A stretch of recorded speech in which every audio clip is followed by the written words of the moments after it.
ہے کہ فرض کریں آپ کال کرتے ہیں، آپ کہتے ہیں کہ میں جلدی میں ہوں یا میں کوئی کام کر رہا ہوں، اور آپ جو ہے اپنی طرف سے فون بند کر دیں، بیکاز میں نے کانوں میں لگایا ہوا تھا تو میں بند نہیں کر سکتا، فون میرے ہاتھ جو ہے صاف نہیں ہے،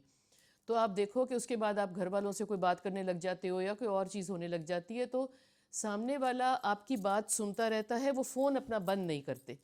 تو یہ بہت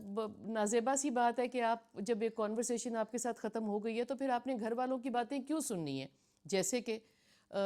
بزرگ ہیں آپ کے گھر میں یا چھوٹے بچے ہیں، تو آپ نے سرویلنس کیمرے آپ لگائے ہوتے ہیں کہ نرس ہے یا میڈز ہیں کہ وہ ill ٹریٹ نہ کریں، یا طبیعت خراب ہو جائے تو آپ کو پتہ نہ لگے، آپ باہر چلے جاتے ہیں دوسرے کمرے میں بیٹھے ہوئے، تو وہاں بھی یہی سلسلہ ہوتا ہے کہ آپ ان کو دیکھ رہے ہیں، اور اب اتنے سینسٹیو کیمرے آ گئے ہیں، آپ ان کی باتیں سن رہے ہیں بیٹھ کے، اور پھر آپ آپس میں باتیں ڈسکس کر رہے ہیں، اور کہیں نہ کہیں سے پتہ لگ جاتا ہے کہ آپ نے بیٹھوں کی باتیں سننی ہیں۔ تو مطلب ہے یہ ساری بہت نازیبا باتیں ہیں جو کہ ایتھکس میں آتی ہیں، کہ جب آپ کا کام نہیں ہے، جب آپ نے کوئی چیز پتہ نہیں لگانی، آپ نے اگر دیکھ لیا ہے کہ ماں باپ صحیح بیٹھے ہیں، آپ نے دیکھا ہے کہ بچہ صحیح بیٹھا ہے، پھر میڈ اگر کسی سے بات کر رہی ہے، اپنے کسی گھر والے سے بات کر رہی ہے، آپ وہ سن رہے ہیں، یا فرض کریں کہ بچوں کے کمرے میں لگا ہوا ہے، وہ اپنی الماری میں سے کوئی چیز دیکھ رہے ہیں، کر رہے ہیں، آپ وہ دیکھ رہے ہیں، ماں باپ دیکھ رہے ہیں، جو کہ ہر وقت ضرورت نہیں ہے نا دیکھنے کی۔ اچھا پھر یہ ہے کہ ماں باپ کے پاس بیٹھا ہوا کوئی گفتگو کر رہا ہے، بہن بھائی کو فون کر رہے ہیں کہ کوئی بات کر رہے ہیں،